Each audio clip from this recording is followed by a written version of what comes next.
Alors, nous allons donc faire cet enseignement tous ensemble, tous les 6. Donc pour vous les adultes, c'est presque comme d'habitude, puisque tous les matins vous avez un enseignement dans cette tente, sauf qu'on bouscule un peu vos habitudes quand même, puisqu'on inverse avec la messe, et donc pardon pour tous ceux qui avaient si faim de Jésus qu'ils vont avoir du mal à attendre. Et puis pour les enfants, vous avez aussi l'habitude d'avoir un enseignement chaque jour, mais on bouscule aussi un peu vos habitudes, parce que d'habitude c'était l'enseignement Superbook, et là il n'y aura pas de Superbook. Mais rassurez-vous, il y aura des sketchs, des vidéos, des témoignages, donc ça sera encore mieux que Superbook.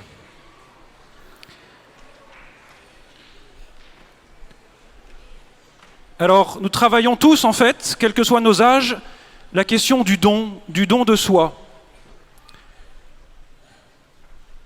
Nous allons continuer aujourd'hui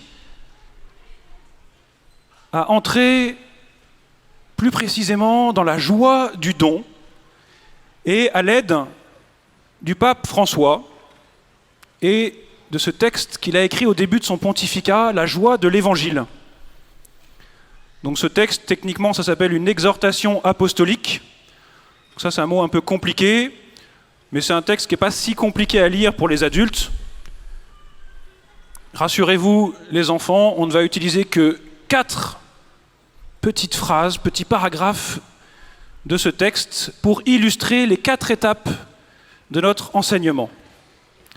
Comment est-ce que le pape François, dans son texte, nous donne des indices pour découvrir et entrer dans la joie du don. Et c'est un chemin que nous allons parcourir ensemble.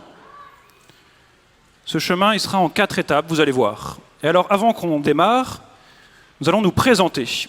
Alors, il y a à peu près 400 personnes ici qui nous connaissent déjà, parce que on s'occupe des 10 et 11 ans.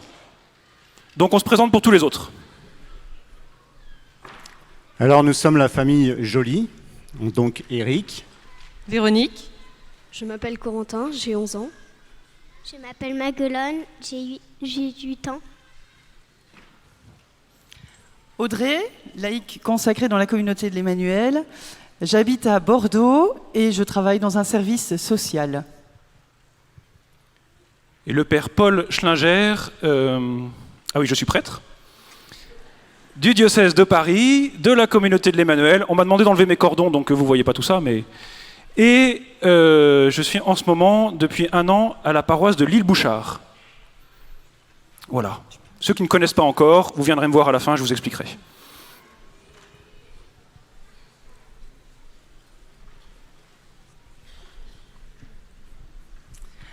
Alors, nous sommes au début du chemin.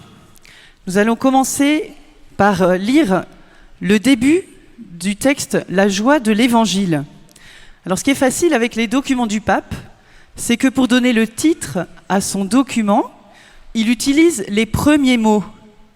Et donc, ces premiers mots sont très importants parce qu'ils résument toute l'idée du message que veut nous faire passer le pape. Alors, nous écoutons ce premier paragraphe.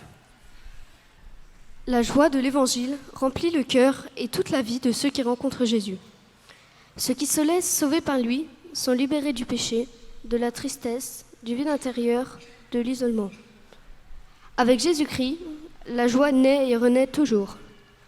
J'invite chaque chrétien, en quelque lieu et situation où il se trouve, à renouveler aujourd'hui même sa rencontre personnelle avec Jésus-Christ, ou au moins à prendre la décision de se laisser rencontrer par lui, de le chercher chaque jour sans cesse.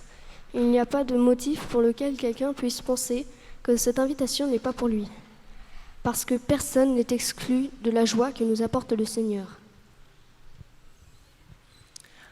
Alors, dans ce que nous venons d'entendre, il y a 2 points essentiels. Le premier, c'est la joie.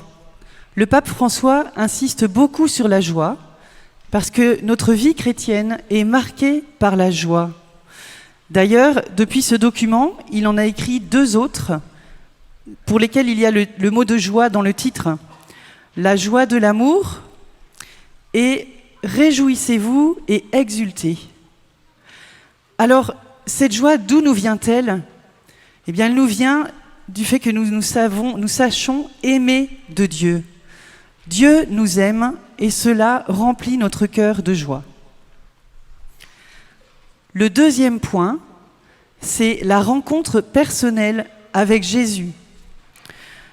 Le chrétien est un témoin de Jésus ressuscité. Jésus est vivant encore aujourd'hui et nous pouvons le rencontrer. Et cette rencontre personnelle avec lui transforme notre vie. Alors nous allons entendre maintenant quelques témoignages de personnes qui ont rencontré Jésus et qui ont eu le cœur transformé par cette rencontre. J'avais comme un besoin d'avoir un moment où j'allais me dire « ça y est, t'es catholique ». Je suis allée à la messe et là j'ai communié. Quand je suis revenue à ma place, je me suis assise et j'arrivais pas à m'empêcher de sourire. Je souriais trop et j'étais juste trop bien, très heureuse. Quand j'ai entendu le mot « aime », tout à coup j'ai eu vraiment l'impression que le Seigneur était devant moi et que de son cœur il y avait une lumière qui partait et qui venait éclairer mon cœur. Et à ce moment-là, je me suis rendu compte à quel point le Seigneur m'aimait. J'ai vu à quel point il m'aimait. Et c'est devant l'adoration, en fait, que je suis tombé à genoux et je me suis mis à pleurer et à demander pardon et je ne savais pas pourquoi. Voilà, une fois que j'ai reçu ces grâces, je chantais des Alléluia partout, j'allais me confesser tous les 5 minutes. Voilà, au cas où un péché revient. Voilà, alors ici à Paris le Monial, on entend beaucoup de témoignages de personnes qui ont rencontré Jésus personnellement.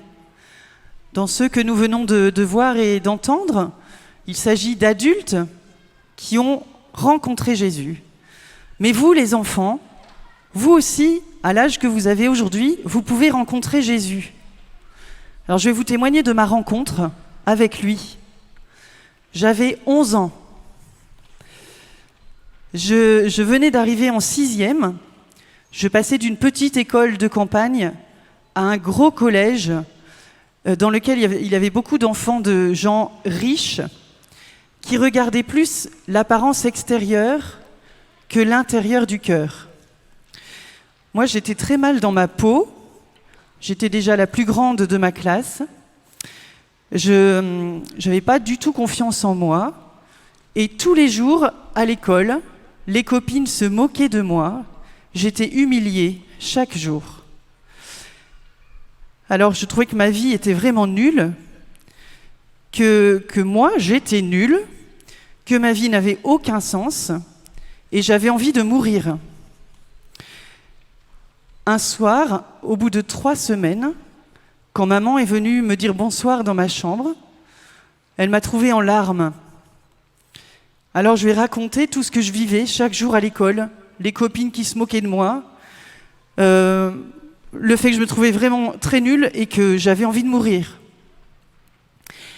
Et elle m'a dit plein de paroles positives, plein de choses positives sur moi. Elle m'a partagé ce que les gens disaient de moi de beau. Et moi, je ne le voyais plus du tout dans ma vie. Et à travers cet échange, j'ai entendu Jésus qui venait me parler. Il m'a dit « Audrey, tu as du prix à mes yeux. Je t'aime et j'ai un grand projet pour ta vie. » Et à ce moment-là, j'ai eu une joie intérieure, j'ai ressenti une joie profonde de me savoir aimée de Jésus. Et cette joie a vraiment transformé mon cœur. Alors le lendemain, je suis retournée au collège, rien n'avait changé, les copines étaient toujours là, mais mon cœur était transformé. J'avais une joie débordante et ça a tout changé. Et donc ce soir-là, Jésus m'a montré qu'il était vivant dans ma vie, qu'il était vivant pour moi, et ça a été le début de ma très grande histoire d'amour avec Jésus.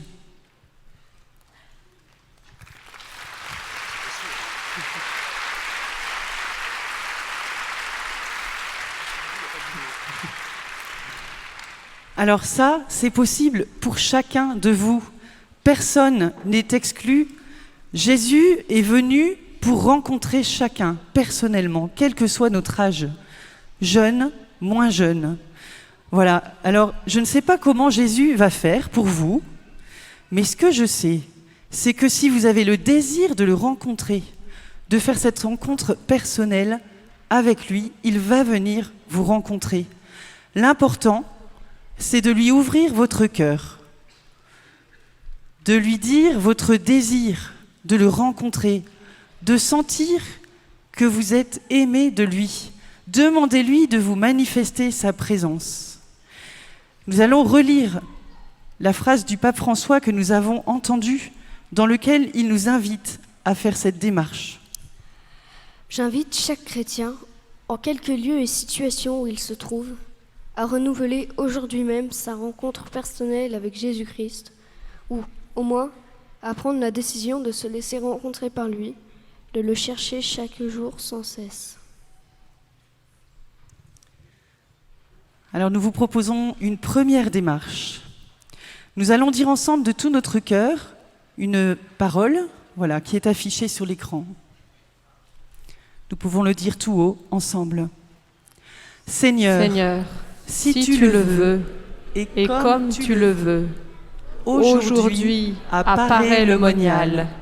Permets-moi de te rencontrer et d'expérimenter à nouveau ton amour. Nous allons lui demander encore. Seigneur, si tu le veux, et comme tu le veux, aujourd'hui apparaît le monial. Permets-moi de te rencontrer et d'expérimenter à nouveau ton amour. Nous avons donc vu le départ du chemin, cette rencontre personnelle avec Jésus, la découverte ou la redécouverte de l'amour que Dieu porte sur chacun de nous. À chacun de nous, il dit « Tu as du prix à mes yeux et je t'aime ». Alors, c'est le point de départ de toute vie chrétienne. Maintenant, il nous faut découvrir quel est ce chemin. Et là encore, c'est le pape François qui nous parle. Nous découvrons une loi profonde de la réalité, que la vie s'obtient et se mûrit dans la mesure où elle est livrée pour donner la vie aux autres. Donc le chemin, c'est donner sa vie pour les autres. C'est se donner soi-même. Alors la parole du pape François est très claire. Il n'empêche que c'est pas si simple que ça. Donc évidemment, nous tous, les adultes, les enfants, si vous êtes comme moi, vous devez avoir pas mal de tentations d'égoïsme. Est-ce que nous n'avons pas envie de ramener toujours les choses à nous-mêmes ? Est-ce que nous n'avons pas envie de penser d'abord à notre petit confort plutôt qu'à nous tourner vers les autres ? Notre petit bonheur personnel plutôt que d'aller consoler quelqu'un qui est dans la souffrance. Voilà, ce sont les conséquences du péché originel. On a à lutter contre tous les jours. Alors c'est vrai que l'Évangile nous apporte déjà des messages de joie, mais le pape François nous donne vraiment cette direction que Jésus a pour nous, pour que nous recevions la vraie joie. Donc ne pas nous regarder nous-mêmes, ce qui s'appelle l'individualisme, mais donner sa vie pour les autres. Alors je vais vous donner un petit témoignage qui commence à dater, parce qu'il date du moment où j'étais étudiante. Donc je faisais mes études à Rennes, et une de mes amies, qui est là aujourd'hui, et je la remercierai jamais assez, m'avait proposé de vivre un week-end avec À bras ouverts. Alors la vocation d'À bras ouverts, c'est d'accompagner en week-end des jeunes porteurs de handicap. Donc les adultes, je ne sais pas si vous vous rappelez de vos week-ends d'étudiants, mais moi j'avais toujours plein d'idées pour les remplir, et si d'ailleurs ils pouvaient durer 4 jours, ça ne me posait pas de problème. Donc prendre la décision de partir en week-end à bras ouverts, c'était un renoncement. Mais voilà, j'ai tenté l'aventure. Me voilà partie donc avec les binômes qu'on constituait, un accompagnateur, un enfant dans les staffettes, tout le bazar qu'on avait pour le week-end, et l'ambiance s'installait déjà. Pour mon premier week-end, en fait, j'accompagnais un petit garçon qui s'appelait Romain. Alors Romain ne parlait pas. Romain passait le plus clair de son temps dehors. Alors fort heureusement, c'était pas l'hiver. Et son activité favorite, c'était de marcher. Et quand il était à l'arrêt, il passait son temps à transvaser d'une main à l'autre du sable, des cailloux ou de l'eau suivant ce qu'il avait sous la main. Et quand on était à l'intérieur, en fait, il avait une petite chaîne, donc il faisait passer les maillons de la chaîne d'une main à l'autre. Donc j'ai passé mon week-end avec Romain à poursuivre ses activités.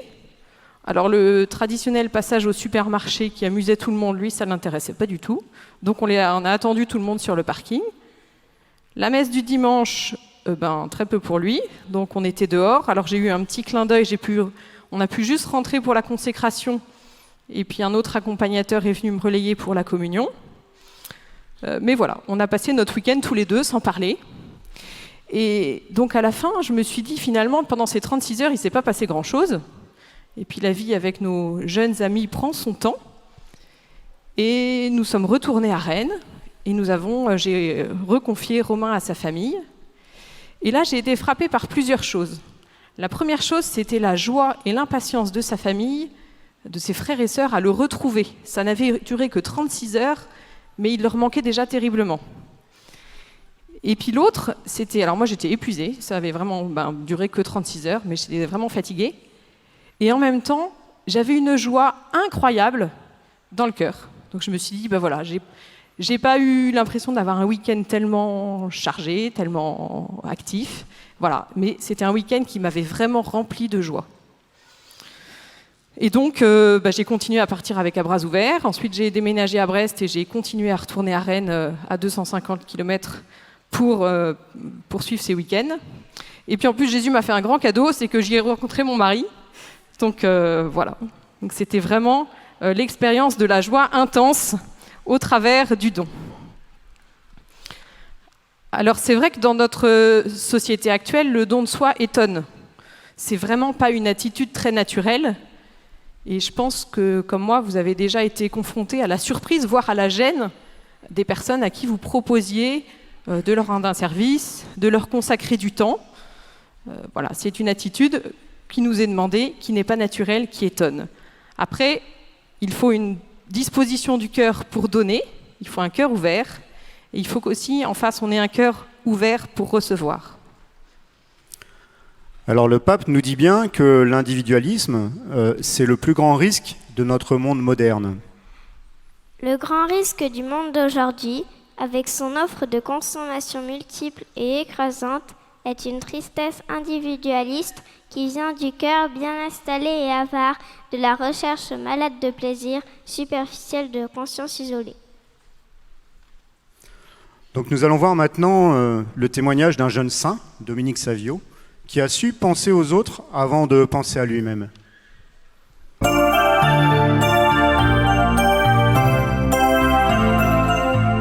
Un matin de février 1854, la neige tombe dru. C'est le chahut dans la petite école de Mondogno. Le professeur n'est pas encore arrivé. 2 élèves en profitent pour mettre des boules de neige dans le poêle à peine allumé. Celui-ci se met à fumer, les élèves s'esclaffent, la neige fond et le feu s'éteint. L'instituteur Don Cugliero entre en classe. Il est aussi le curé de ce petit village du pays d'Asti en Italie. Tout semble en ordre. Qui a fait cela ? C'est lui. Les 2 chahuteurs accusent faussement un élève d'habitude tranquille et sérieux. Personne ne réagit dans la classe par crainte des 2 petits caïds. Don Cugliero est connu pour sa sévérité.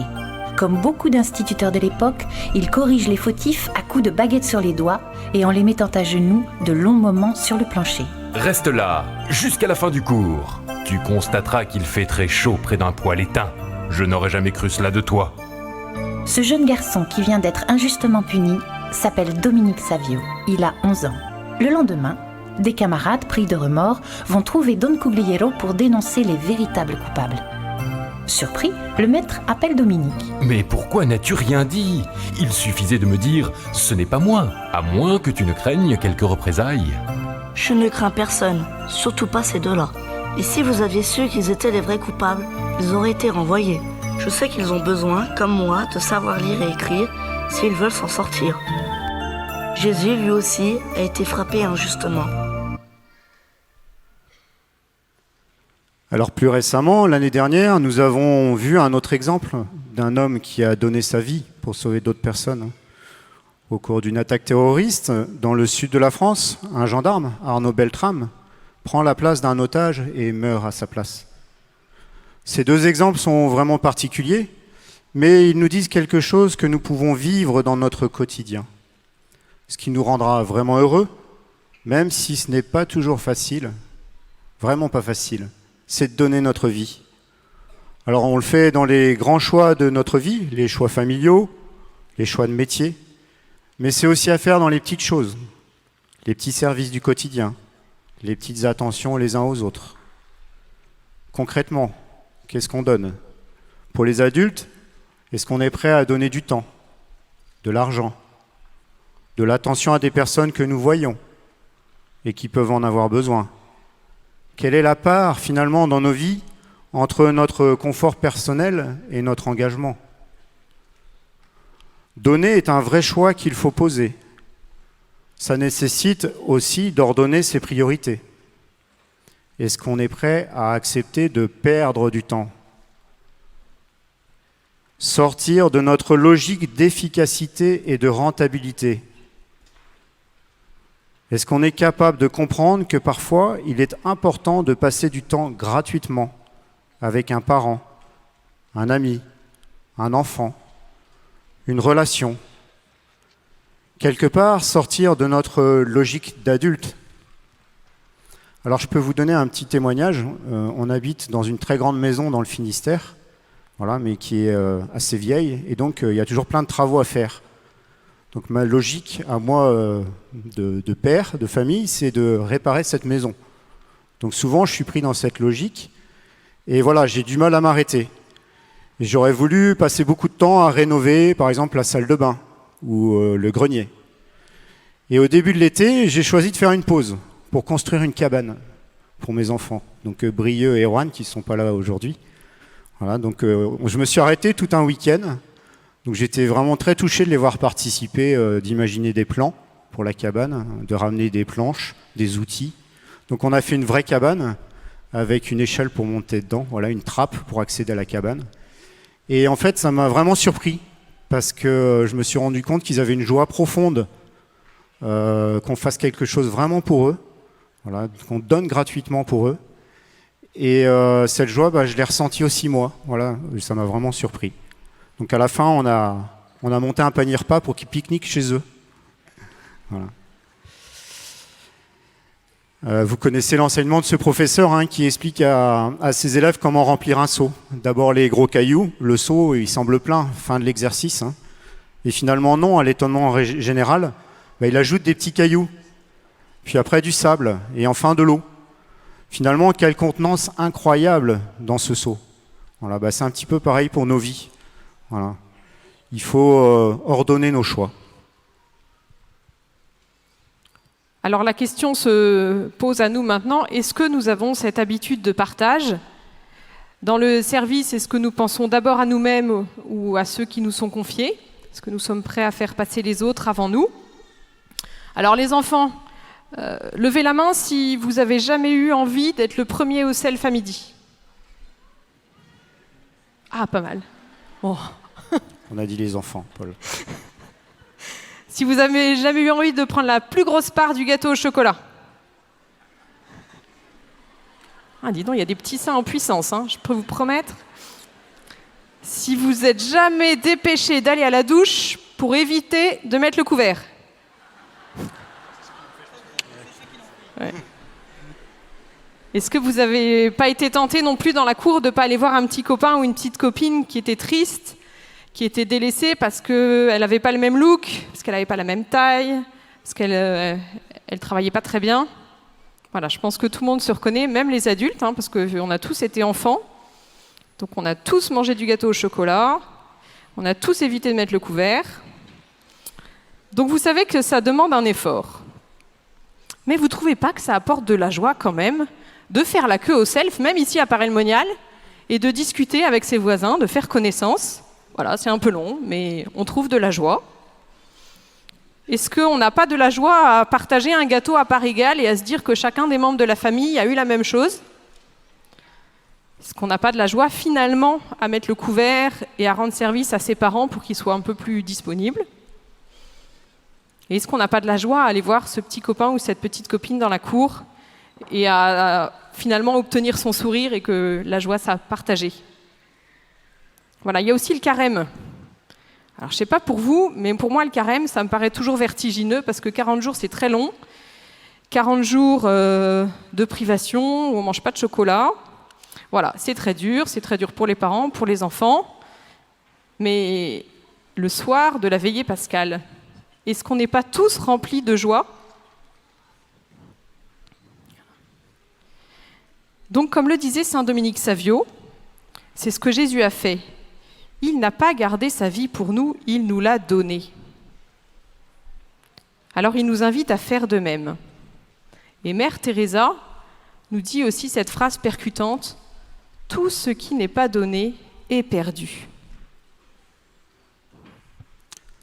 Alors on va refaire une démarche, donc on va prendre juste 15 secondes de silence à l'issue des 2 questions qu'on va vous poser pour réfléchir. Comment est-ce que je peux donner ma vie aujourd'hui ?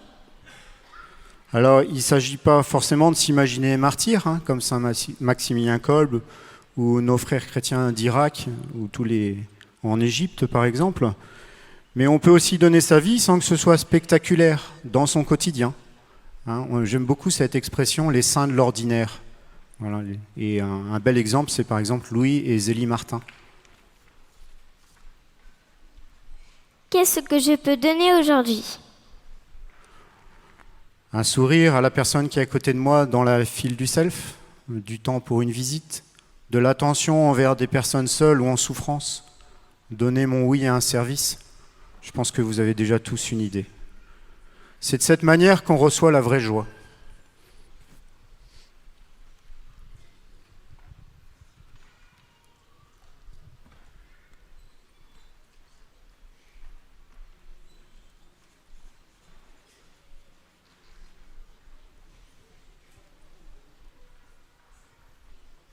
Maintenant que nous avons répondu à ces questions dans nos cœurs, maintenant que nous avons vu le point de départ de ce chemin, la nature de ce chemin, qu'est-ce qu'il est ? Se donner. Nous voyons quel est le truc nécessaire, absolument nécessaire, pour arriver à parcourir le chemin. Quel est le truc magique que si je l'ai dans mon sac à dos, je suis sûr de pouvoir arriver au bout du chemin.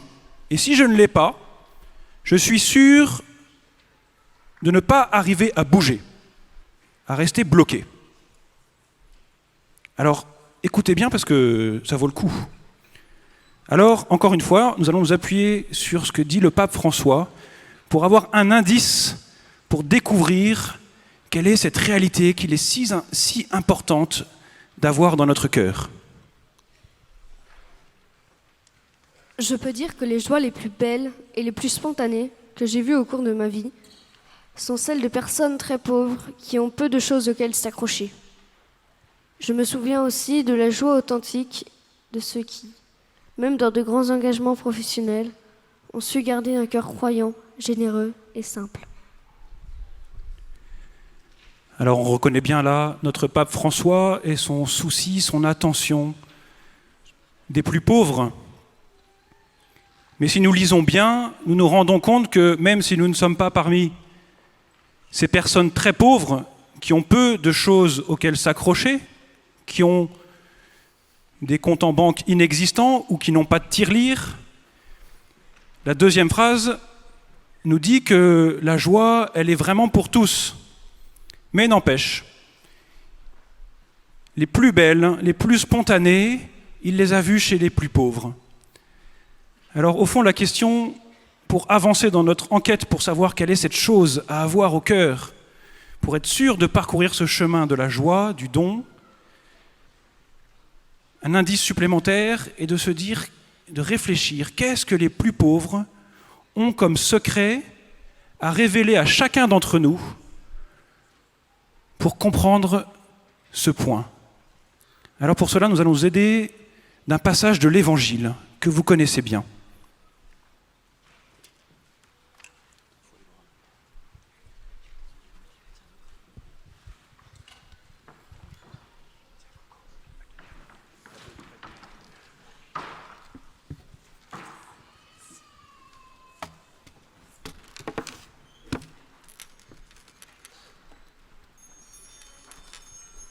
Oh, 17h, ciel, c'est l'heure de la prière. Oh Seigneur, tu sais bien que je n'ai jamais manqué l'heure de la prière. C'est tellement important, Seigneur. Tu sais bien, je suis quelqu'un de bien, je n'oublie jamais. Ah, 17h, c'est l'heure de la prière. Mais à quoi bon? J'arrive à rien. Toute ma vie n'est qu'un échec. Pourquoi voulez-vous que Dieu m'écoute? Jusque-là, je ne l'ai jamais écouté. Dieu n'écoute que les gens bien. Mais bon, faut y aller, hein, ça peut pas faire de mal. Ah, désolée, j'ai pas le temps, j'ai vraiment pas le temps là, il faut que je parte faire ma prière. Vous savez, moi je suis dans le match pour les 2 premières places à côté de Jésus au ciel, celle que Madame Zébédée a réservée pour ses fils, donc vraiment je suis désolée, je peux pas m'interrompre, il faut que j'aille prier.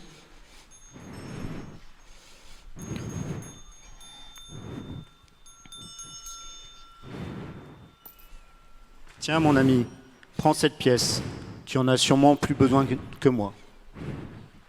Oh, et si tu sais prier, prie pour moi, parce que moi, je ne sais pas. Oh non mais c'est pas possible! Regardez-moi cette attitude, regardez-le celui-là. Il donne l'argent à des pauvres. Mais il lui vient d'où cet argent? Mais c'est mes impôts! Il me vole, il donne mes impôts aux pauvres. Oh, scandaleux. Moi je vais prier, je vais prier. Ah tiens Alice, tu n'as pas l'air en forme. Ah ben je suis désolée, je dois aller prier, j'ai pas le temps. On prendra un café, un de ces 4. Hein.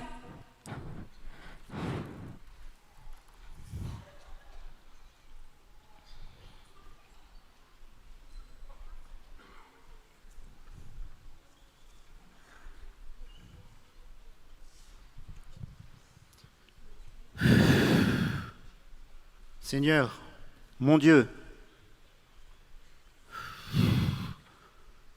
je ne sais pas. Tu sais, toi. Oh, mon Dieu, je suis pécheur. Prends pitié de moi. Non mais Seigneur, tu vas quand même pas l'écouter. Mais il est ridicule.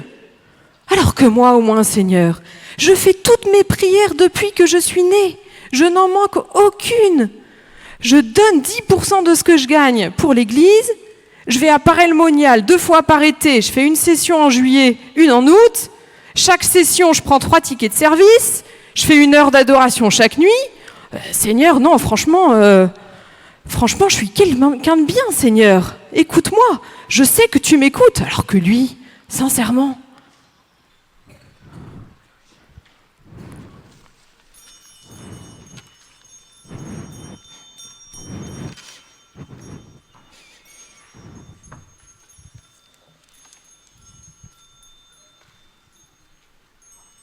Ah non, Seigneur, c'est pas possible de recevoir des nouvelles pareilles après tout ce que je viens de faire pour toi. Toutes ces prières pour recevoir un mail de cette trempe. Ah non, vraiment, Seigneur, je comprends pas. Oh, merci Seigneur, j'ai compris que tu m'aimes.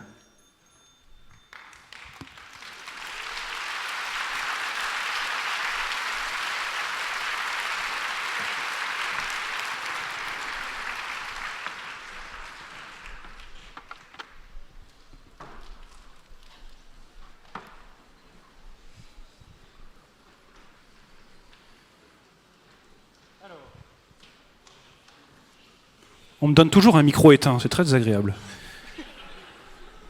Quel est le problème fondamental du publicain?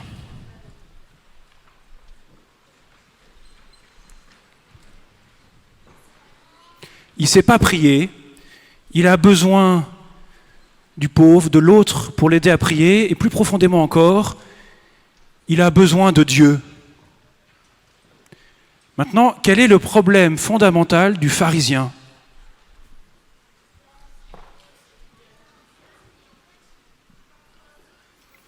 Il ne pense pas aux autres, il pense qu'à lui. Et plus profondément encore, son problème, c'est qu'il n'a pas besoin de Dieu. Alors, je voudrais que nous disions un peu honnêtement, nous regardions un peu notre cœur. Est-ce que finalement,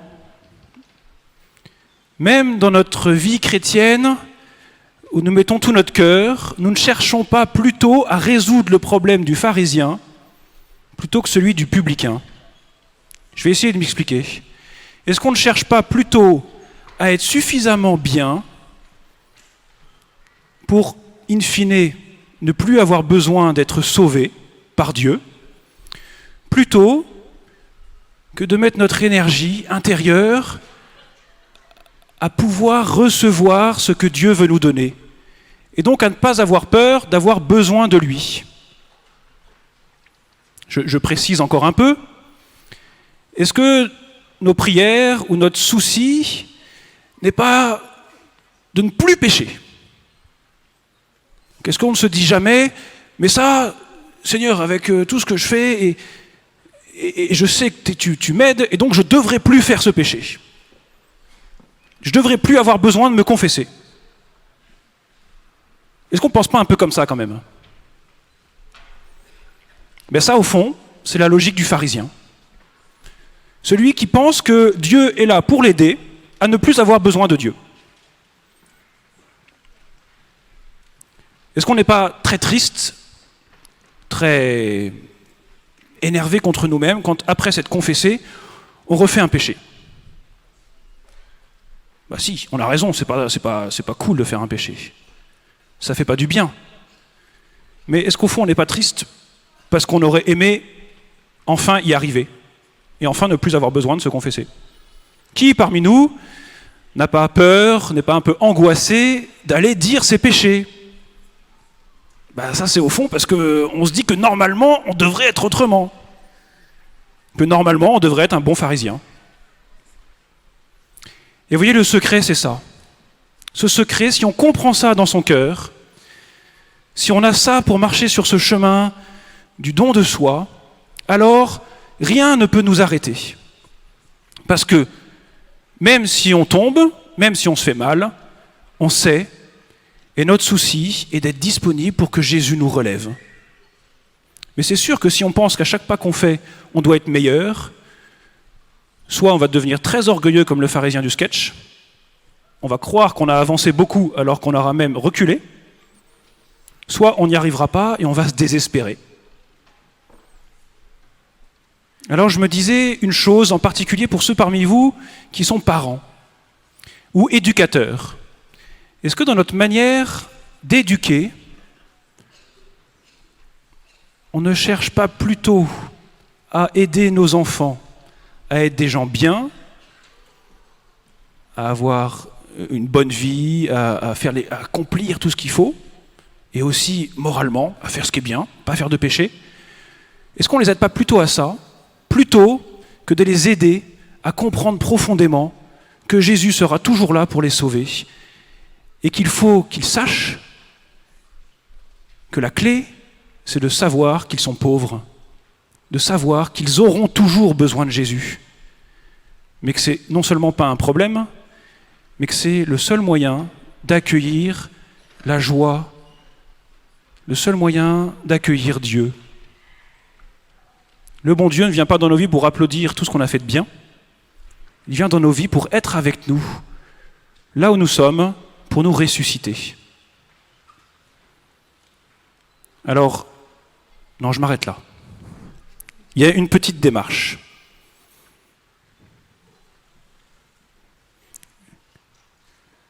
Nous allons répéter ensemble cette phrase. Et vous savez que nos frères orthodoxes en particulier prient inlassablement cette prière. Nous, on prie plutôt le chapelet, enfin peut-être certains. Eux, ils prient inlassablement cette prière. Alors ils ont un chapelet qui est un peu différent d'une autre, mais des petites boules aussi qui les aident à répéter sans cesse cette prière, comme pour façonner leur cœur à ce secret qu'on vient de comprendre, de découvrir qu'on a toujours besoin de Dieu et que c'est ça qui est bon. Alors on va la répéter ensemble. Mon Dieu, je suis pécheur, prends pitié de moi. Mon Dieu, je suis pécheur, prends pitié de moi. Je suis pécheur, prends pitié de moi.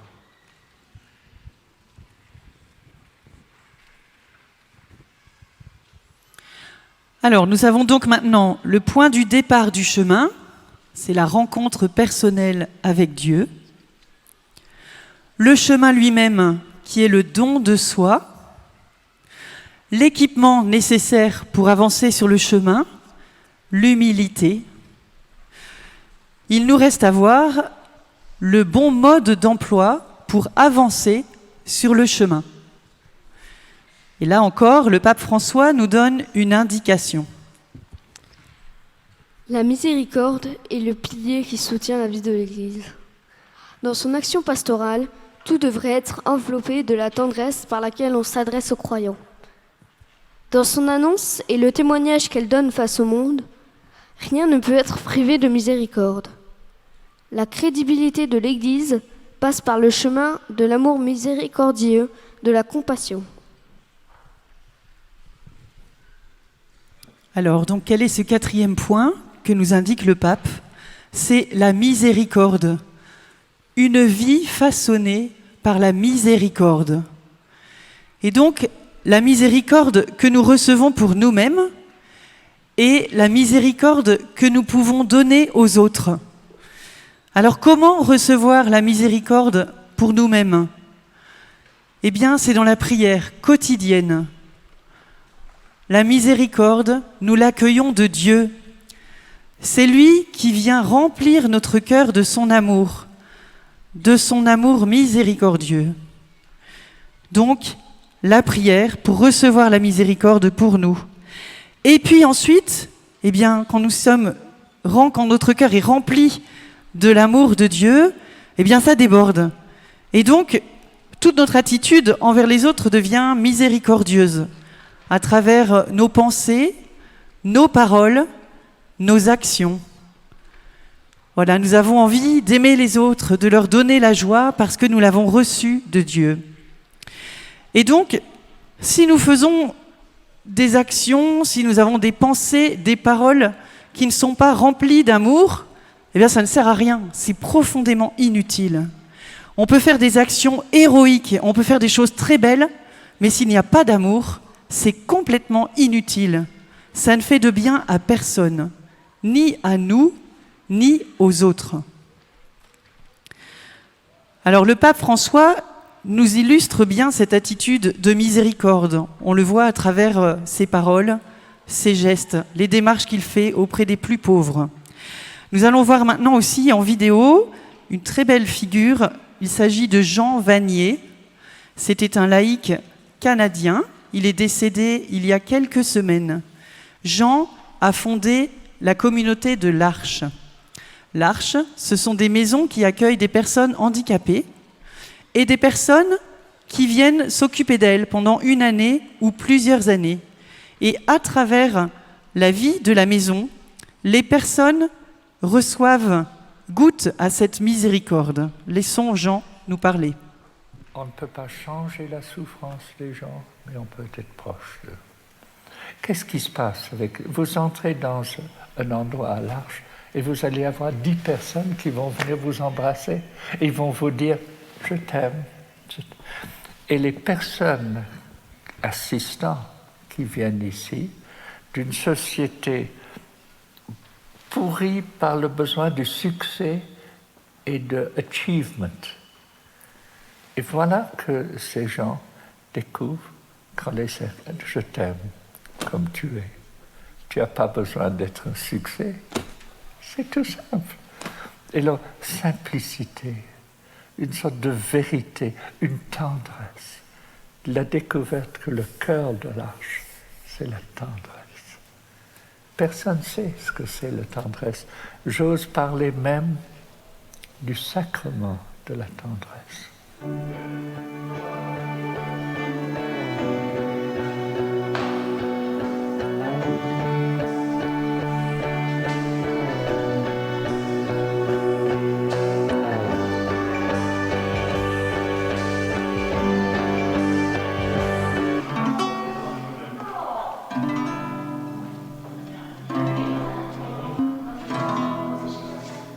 En fait, à l'Arche, on a vraiment une qualité de prise en charge, une qualité de soins, une qualité d'attention aux personnes accueillies. Je pense que c'est le fait de vivre avec, le fait que les assistants soient autant impliqués, soient là dans le quotidien, vivent avec. C'est pas des équipes qui tournent, l'équipe du matin, l'équipe du soir, celle de la nuit. De partager un quotidien qui est vraiment quelque chose d'extraordinaire. Et on est tous ensemble, on avance tous avec le même objectif, c'est œuvrer pour le bien-être des personnes qui sont accueillies ici à l'Arche.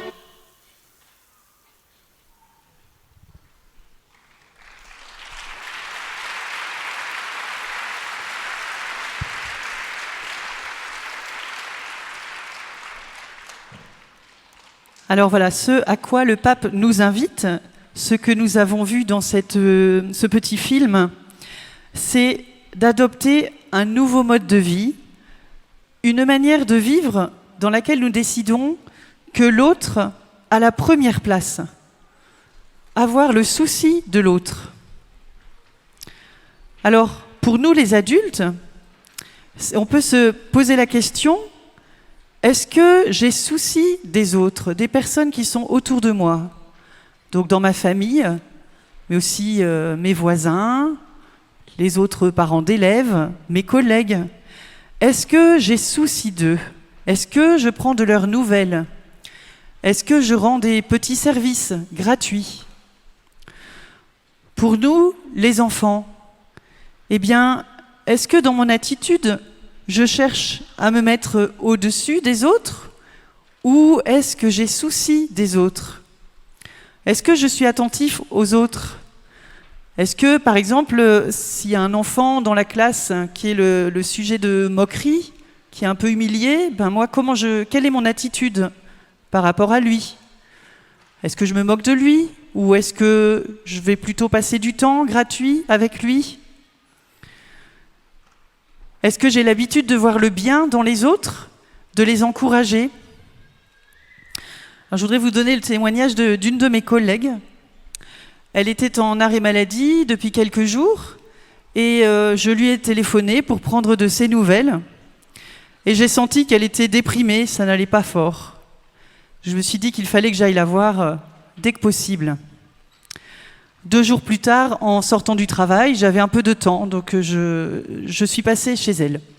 Elle était là avec ses 2 enfants, et nous avons passé un bon moment ensemble, on a bien discuté, on a eu des conversations super intéressantes, on a même parlé de Jésus, alors moi j'étais très contente, et elle aussi. Et donc je suis repartie, j'avais le cœur plein de joie, voilà, de ce temps passé avec elle. Et en arrivant à la maison, j'ai regardé mon téléphone, j'avais un petit message de sa part. Elle me remerciait de ce temps que j'avais passé avec elle et elle me disait que ça lui avait fait un immense bien. Et puis, quelques jours plus tard, donc, nous nous sommes rappelés, voilà, on a échangé, et puis elle me dit: tu sais Audrey, maintenant moi je fais comme toi.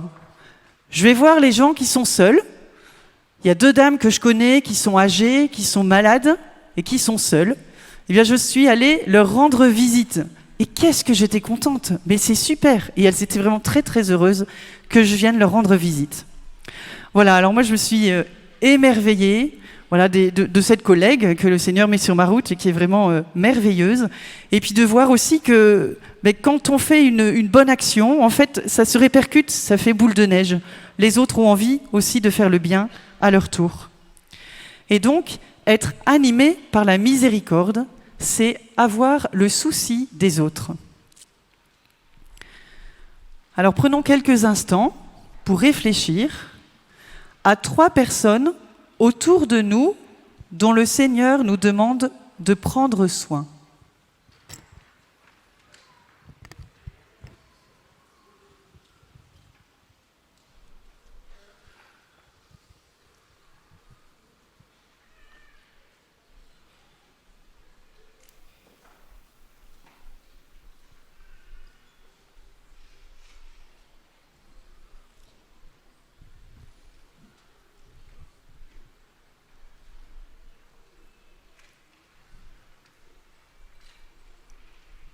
C'est bon, vous avez les 3. On vous laisse un petit peu de temps. Je crois qu'il est temps de conclure. Donc on a parcouru ensemble avec le pape François ce chemin. Donc ce chemin est un vrai chemin de joie qui est fondé dans la rencontre personnelle avec Jésus. Donc on va continuer pendant cette session à demander au Seigneur de nous permettre, comme nous y a invité le pape, de renouveler ou de donner la joie de cette rencontre. Ensuite, le chemin. Le chemin, c'est le don de nous-mêmes. Alors nous avons déjà demandé plein de choses au Seigneur depuis le début de la session. Et maintenant, nous allons lui demander de discerner avec nous la direction que nous allons prendre. Quel est le chemin qu'il nous ouvre et la manière dont nous pouvons nous donner. Je vous rappelle aussi que l'équipement pour avancer sur ce chemin, ce qu'on met dans notre sac à dos, c'est celui de l'humilité et de la simplicité, celui du publicain de l'Évangile qui dit de tout son cœur « Mon Dieu, je suis pécheur, prends pitié de moi ». Et puis enfin le mode d'emploi. Donc c'est l'attitude que le Seigneur nous demande de développer, l'attitude, la façon dont il nous demande d'être auprès des autres pour que notre cœur se remplisse d'amour, un petit peu comme Saint Philippe Néri qui avait le cœur tellement plein d'amour qu'il était énorme et que ça lui avait bombé la cage thoracique. Donc on va lui demander, à l'exemple de Saint Philippe Néri, de faire vraiment grandir notre cœur et de nous montrer notre prochain, celui dont nous devons prendre soin, celui à qui nous devons témoigner cet amour. Alors voilà, maintenant pour conclure, on va demander au Seigneur, ensemble, de venir rendre notre cœur miséricordieux comme le sien.